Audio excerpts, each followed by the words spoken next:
తెలుగు రాష్ట్రాల్లో ఎమ్మెల్సీ ఎన్నికల నోటిఫికేషన్ విడుదలైంది. ఏపీలో 3 ఎమ్మెల్సీ స్థానాలకు, తెలంగాణలో 1 గ్రాడ్యుయేట్, 2 టీచర్స్ ఎమ్మెల్సీ స్థానాలకు నామినేషన్ల స్వీకరణ మొదలైంది. గుంటూరు, కృష్ణా, ఉభయ గోదావరి జిల్లాల పట్టభద్రుల MLC, Visakha, Srikakulam teachers MLC ఎన్నికకు నామినేషన్లు మొదలయ్యాయి. ఎమ్మెల్సీ నోటిఫికేషన్ కి సంబంధించి ముందు ఏపీకి వెళ్దాం. ఏపీలో గుంటూరు నుంచి మా ప్రతినిధి సాంబశివరావు అందుబాటులో ఉన్నారు. సాంబశివరావు, ఏపీలో 3 ఎమ్మెల్సీ నోటిఫికేషన్స్ కు స్వీకరణ మొదలైనట్టు తెలుస్తోంది. మీ దగ్గర అప్డేట్స్ ఏంటి సాంబశివరావు?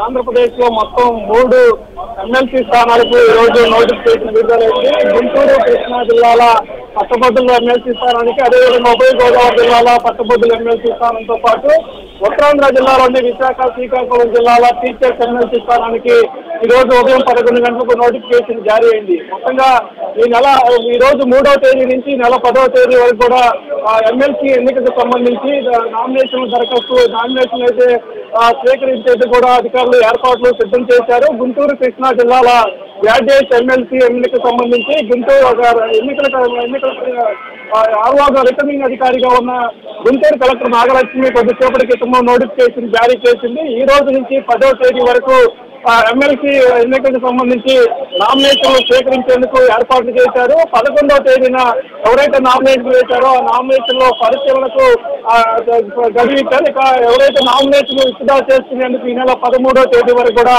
విత్డ్రా గడువు పెట్టారు. ఇక ఈ నెల ఫిబ్రవరి 27వ తేదీన ఎమ్మెల్సీ ఎన్నికలకు సంబంధించి పోలింగ్ ప్రక్రియకు ఏర్పాట్లు చేశారు. ఈ పోలింగ్ ప్రక్రియ 27వ తారీఖున పోలింగ్ జరిగిన దానికి మార్చి 3వ తేదీన ఎమ్మెల్సీ ఎన్నికల కౌంటింగ్ ప్రక్రియ అయితే జరిగేందుకు ఏర్పాట్లు చేశారు. మొత్తంగా ఆంధ్రప్రదేశ్ లో మొత్తం 3 ఎమ్మెల్సీ స్థానాలకు ఈ రోజు నోటిఫికేషన్ విడుదల కాగా ఈ రోజు ఉదయం 11 గంటల నుంచి 10వ తేదీ వరకు కూడా ఈ 3 ఎమ్మెల్సీ స్థానాలకు సంబంధించి నామినేషన్లు అయితే స్వీకరించేందుకు ఏర్పాట్లు చేస్తున్నారు. గుంటూరు, కృష్ణా జిల్లాల కూటమి ఎమ్మెల్సీ ఇప్పటికే మాజీ మంత్రి ఆల్పాటి రాజాను అధిష్టానం ప్రకటించింది. ఇక ఈ ఎన్నికకు మొత్తంగా వైసీపీ ముందస్తుగానే ఓటమి భయంతో కూడా ఎన్నికకు దూరంగా ఉంటున్నట్లు కూడా వైసీపీ గతంలోనే ప్రకటించింది.